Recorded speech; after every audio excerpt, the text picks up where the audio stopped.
Survivor സീരീസിന് ശേഷം നടന്നിട്ടുണ്ടായിരുന്ന raw എപ്പിസോഡിൽ CM അദ്ദേഹത്തിന്റെ 365 ദിവസം ചാമ്പ്യനായിട്ട് ഇരിക്കുന്നത് ആഘോഷിക്കാൻ വേണ്ടി വരികയുണ്ടായി. ബ്രൂണോ സമ്മാർട്ടിനോയെ തോൽപ്പിച്ചുകൊണ്ട് ഏറ്റവും ലോങ്സ്റ്റ് ട്രെയിനിങ് ചാമ്പ്യനായിട്ട് താൻ മാറുമെന്നുള്ളത് പങ്കു പറഞ്ഞു. അപ്പോൾ പോൾ ഹേമൻ പറയുകയുണ്ടായി, ബ്രൂണോ സമ്മാർട്ടിനോയ്ക്കും ഹൾക്ക് ഹോഗനും സ്റ്റോൺ കോൾഡ് സ്റ്റീവ് ഓസ്റ്റിനും എന്തിന് ഈ റോയൽ റംബിളിൽ മത്സരിക്കാൻ വേണ്ടി പോകുന്ന റോക്കിന് വരെ നമ്മുടെ പങ്കിനെ തോൽപ്പിക്കാൻ കഴിയില്ല എന്ന്.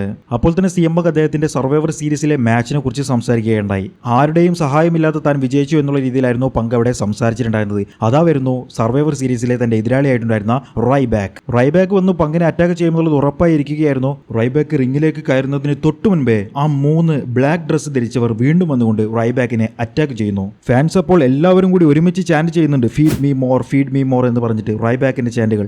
പക്ഷേ റൈബാക്കിനെ ഒരു തവണ പോലും അവരെ അറ്റാക്ക് ചെയ്യാൻ കഴിയുന്നില്ല. അവർ വീണ്ടും റൈബാക്കിനെ എടുക്കുന്നു, അനൗൺസർ ടേബിളിന്റെ മുകളിലേക്ക് വീണ്ടും പവർ ബോംബ് ചെയ്യുന്നു. സിഎം പങ്ക് റിംഗിൽ നിന്നും ഇറങ്ങി വന്നുകൊണ്ട് എന്താണ് സംഭവിച്ചതെന്ന് മനസ്സിലാവാത്ത രീതിയിൽ എക്സ്പ്രഷൻ ഇട്ടുകൊണ്ട് റൈബാക്കിന്റെ മുമ്പിലേക്ക് എത്തുന്നു. എന്നിട്ട് റൈബാക്കിന്റെ മുഖത്ത് നോക്കി ചിരിച്ചുകൊണ്ട് റൈബാക്കിനെ ചവിട്ടി തന്റെ ചാമ്പ്യൻഷിപ്പും ഉയർത്തിക്കൊണ്ട് നിൽക്കുന്നു.